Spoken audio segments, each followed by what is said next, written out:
Welcome to the Sunday Politics in the Midlands with me, Patrick Burns. Coming up, we reveal the results of a Sunday Politics investigation into metal thefts across our region and ask what's to be done about them. Well, with me here today are James Morris, the Conservative MP for Halezone and Raleigh Regis, and Valerie Vaz, the Labour MP for Walsall South.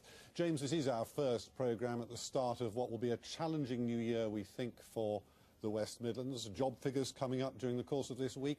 Yet more arguments from the opposition that government policies are not working, simply not working in this part of the country. Well, I think it's got to be the focus for this year, for the government to be really focusing on growth in the West Midlands. You're right, we do have challenges, but we need to do all that we can to generate new jobs, to support manufacturing, to make sure that young people are getting the right skills they need to take the opportunities which are out there. There are big challenges, but there is lots of evidence that we're making progress, and we need to make more progress. Where is the evidence that you're making progress, then? Well, the government was elected 18 months ago to get the country's finances back on a stable footing. We are investing in manufacturing, we're investing in skills and apprenticeships to try and improve the level of skills in the West Midlands economy. Valerie Vaz, how do you see the prospects for this coming year in the West Midlands? Are you convinced by what James said there? I think it's going to be very difficult, and we're already seeing some difficulties.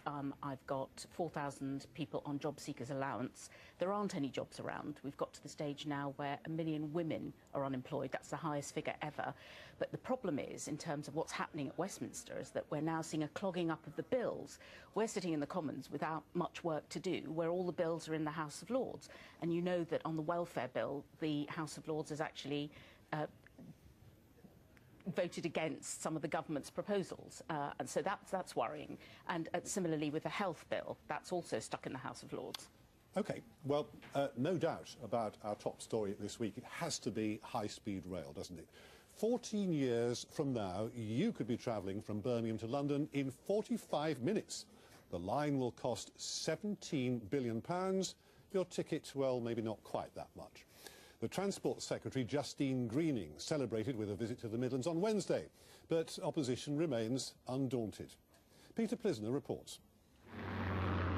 So, in the opening round of the battle over HS2, it's those in favour 1, those against 0. But with a scheme that's still potentially 14 years away, there's still lots to play for. Although most had predicted the shape of last week's announcement, for some, including those who could lose their homes, it was still clearly upsetting. My home of 27 years is going to be demolished. For what?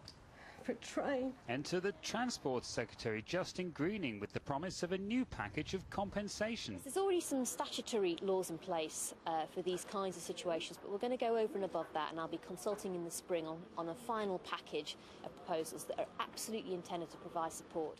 While protesters were disappointed that the controversial scheme had got the go-ahead, the business community was overjoyed, although some supporters clearly wanted more. Can I ask whether the discussions about extending the route to Scotland have also included looking at bringing the fast trains through Birmingham and into the Black Country? Although that seems unlikely, the announcement was good news for Birmingham's rundown east side. And this is the proposed site for the Birmingham city centre high-speed railway station. As you can see, the city centre itself is very close by. It's next to the West Coast Main Line, and this site itself, as you can see, is ripe for development. So there's a lot at stake when it comes to HS2, and still many years of legal and planning wrangles to go through before the line can become reality. One thing is clear, it's not going to be easy. Yes, the battle line's apparently drawn for many years to come. Peter Plisner reporting there. Well, also with us here today is Councillor Bob Stevens, the Conservative Deputy Leader of Warwickshire County Council. I've heard suggestions, Bob, that some of your colleagues in local government around the country, particularly those on this proposed line, feel betrayed by what's going on at Westminster. Is that the way you see it? Not really. I think that the local MPs have been very supportive, bearing in mind that Warwickshire County Council and the 5 districts voted unanimously, cross-party, against this scheme. We've had very good support from our Conservative MPs. I think I'm a bit disappointed with Justine Greening in a way, in that she opposed the Heathrow Airport, saying that local opinion should be listened to. Now, of course, there is talk of a combined legal challenge by local authorities. What's going on with that and other Shire counties? Yeah, there's a group called 51M, which covers the London boroughs, the Shire counties up the line, the district counties, councils, the borough councils, and indeed Coventry and Leicester, which aren't on the line, but also can see a disadvantage. And we will be meeting, I hope by the end of the month, to decide which way we're going to go. But are you convinced that Warwickshire would be at a disadvantage because of this? I mean, the county is not an island, and surely it could actually benefit from any regeneration that does take place in Birmingham. A lot of the people who live in your county actually make their money in the city, don't they? I think the benefit to Warwickshire is very minimal. It's going right the way through from London to Birmingham, stopping nowhere. I don't think people realise that. And that as far as Warwickshire is concerned, even the former Minister of Transport, Mr Hammond, said that there would be no gain for Warwickshire, but a bit of pain. So what then is your concern about the business case overall, so far as it's been presented? I think the business case is flawed from the word go. It goes extremes in what it assumes in its assumptions, right at the end of the scale, and it's based over 60 years. Well, who knows that in 60 years, plus 20 years to build the thing, what the situation is going to be. Well, there we are. We hear there, and obviously we've seen the real upset on the line of this route, James. What do you say to Bob there, who obviously has, you know, argued very cogently about his objections to it? Well, I understand the view, but in the end, I think the government had to make a decision about the long-term future of Britain's railways, that we've got capacity problems on the London to Birmingham line. That line is going to be full by the 2020s. And we need to invest in Britain's long-term infrastructure. But Warwickshire doesn't get anything out of that, does it? But in the might end, even get a worse service from places like Rugby. In the end, we need to be investing in the future of the West Midlands economy, and I think high-speed rail is going to make a major contribution to that by improving links between London and Birmingham and up into the northwest. It's going to help in the whole project of rebalancing the UK economy over the long term. So I think it's a good decision.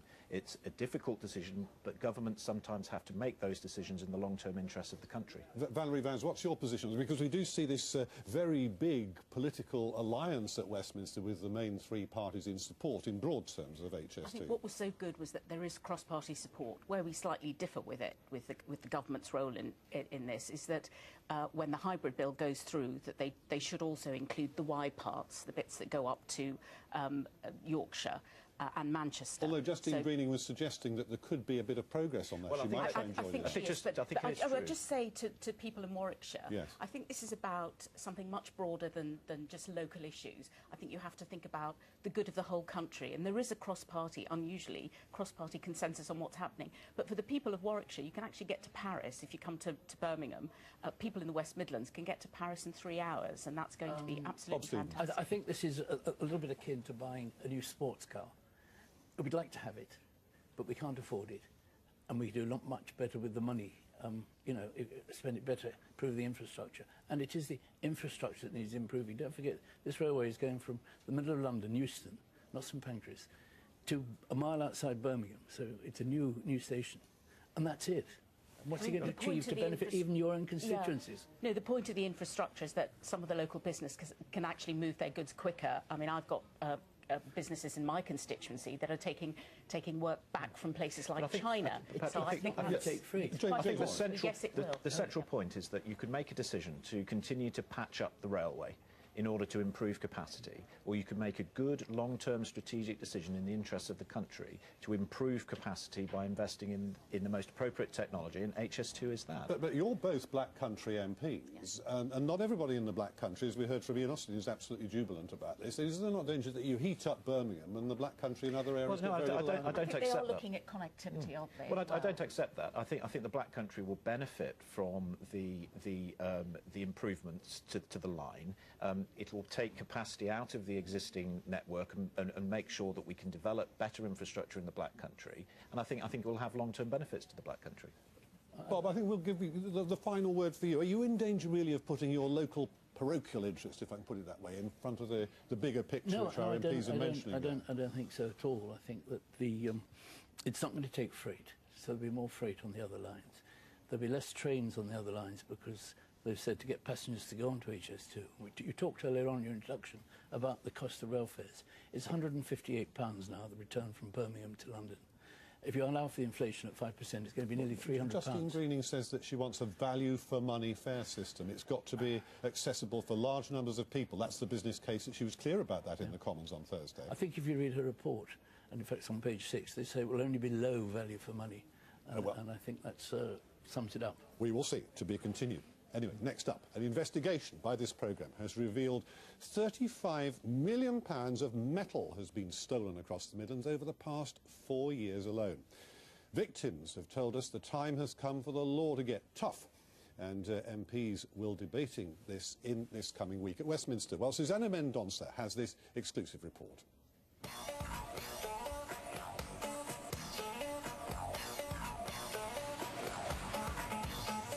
Metal, crushed in the Black Country, destined for places like China.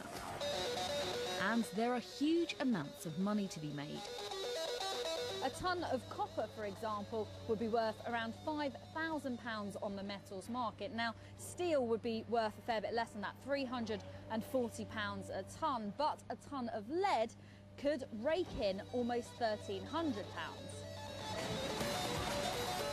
No wonder then that thieves took the lead off the roof of this Birmingham school while no one was in.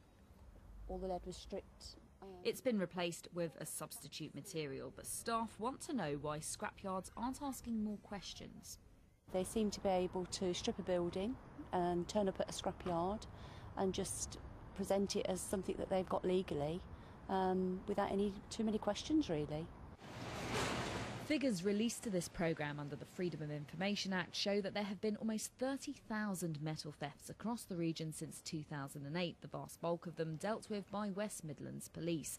West Mercia saw metal thefts rise by 95%, and the largest single theft Staffordshire Police reported was to the tune of £100,000.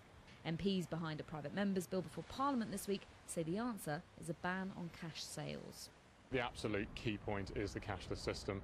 It's the only industry that I can think of that basically has an exemption to deal almost exclusively in cash. I think that's wrong, and most of the industry, which is legitimate, also thinks it's wrong. It's just a few rogue traders that are handling and laundering stolen metal for cash, and that needs to be eliminated. But the association representing scrap dealers like this one in Smethwick favours photo ID. That will produce the answers that we want. That will produce the audit trail and the traceability. Whereas if we try to ban cash, all this will do is drive the business underground into illegal operation and potentially to encourage the growth of organised crime. The stakes are high. After all, this is an industry that generates around £6 billion nationally. Around £1 billion of that right here in the West Midlands. Oh goodness, the sheer scale of the problem revealed there by Susanna Mendonça. And following our investigation, the Home Office tell us that for the first time police forces will be told to log metal thefts as part of national crime counting data from this April. Valerie Vaz, as a lawyer yourself and a former Deputy District Judge, will that, do you think, help to produce a targeted response as far as the police, the law, the courts and all the rest of it are concerned? I think what we've seen on the package is absolutely public broadcasting at its best. And you found these figures and shown how great the problem is. They're a revelation, aren't they, the sheer scale of it? It is absolutely outstanding. And basically, I mean, we've seen Barbara Hepworth's sculpture being stolen. We've seen 10 thefts a day from churches, and the insurance going up by 70%. I think the key is enforcement, but I also agree with some of my colleagues in Parliament, Chris Kelly and Margot James, who actually both call for a cashless system, and I think that could be a way forward. I think it is a surprise, isn't it, James, given the amount of money that's passing through, that there is this exemption that it allows a cashless environment with no questions asked, and therefore no audit trail to establish what is legitimately traded metal and what is, frankly, stolen goods. Yeah, I think there's now a legitimate argument for a licensing regime, including cashless payment for scrap metal merchants. But we also need to be careful that that doesn't drive it further underground. Well, so that was the reservation that was expressed in the I would film, agree that we need to look now at a new system, because the problem's got out of control. I know in my own constituency, Halesowen Church has had its roof stripped. There's been a number of schools that have been affected. And so we do need to take that action, but we also need to make sure that the police are using their existing powers and get new powers in order to be able to solve this problem. Is there a sense that not enough is being done with what we have already? Do we need to get tough with new legislation? I've got a fantastic example in Walsall, actually. We had something called Operation Steel, where we had a whole group of multidisciplinary partnerships going together and actually targeting a certain area. And sadly, it seems to be in the north of Walsall. And basically, you had Walsall Housing Group, you had the police, you had the council all getting together and targeting people. And I think you need people on the ground, and that's the main concern about it. But I think in looking for the future, I think it's important to licence the 33 scrapyards in this area so you know what's coming in and out. This is a huge problem even for companies. There are various things like smart water where you can actually spray a person, or even red web, so you can actually see and pinpoint what's happening to each particular piece of And it is, scrap. in a way, a kind of sign of the times, isn't it, James, that the value of metal, especially the demand in the Far East, is so high. I was told by someone who ought to know the other day that our #1 most lucrative export to China, not Jaguars or Land Rovers or JCBs, it's scrap metal. Well, what does that tell us? Well, I think it tells us that we do actually have quite a thriving business in scrap metal, and there are legitimate businesses. So I think there is this argument that we need greater regulations and licensing, but we also need to make sure that where there is legitimate business, they're allowed to go about their legitimate business. Do you think, in a nutshell, we can get to the bottom of this problem, Valerie? I think we can. I think there's a consensus across parties, a consensus across organisations and even companies that we can do something about it. And I think the Scrap Metals Act 1969, the government is thinking about updating it. OK. Well, next up, the first in what will be a regular roundup of the political week in the Midlands in just 60 seconds, would you believe? Have we, by any chance, spotted 2 examples of the big society at work, I wonder? Here's Katie Rowlett. In Warwickshire, 16 libraries due to shut because of council budget cuts will now be run by volunteers. This one in Kyneton will be open 2 days a week. It's the case of the cardboard cutout in Shropshire. An end to cardboard recycling by the council led to a charity stepping in to help give fresh life to all those boxes left over from Christmas. This isn't just about green folk, this isn't just about hippies, this isn't just about environmental people doing this. Ordinary people who are used to recycling and want to do something about it. Problems in the Eurozone have been blamed for a profits warning at the Coventry-based makers of black cabs. London Taxis says customers are struggling to get bank loans. The Attorney General's to look at the decision to sell off Stoke-on-Trent's Wedgwood collection. The High Court had ruled the £18 million treasures can be sold off to plug a pensions black hole. And Sandwell Hospital, which was failing in patient care, has finally passed watchdog inspections at the 3rd time of asking.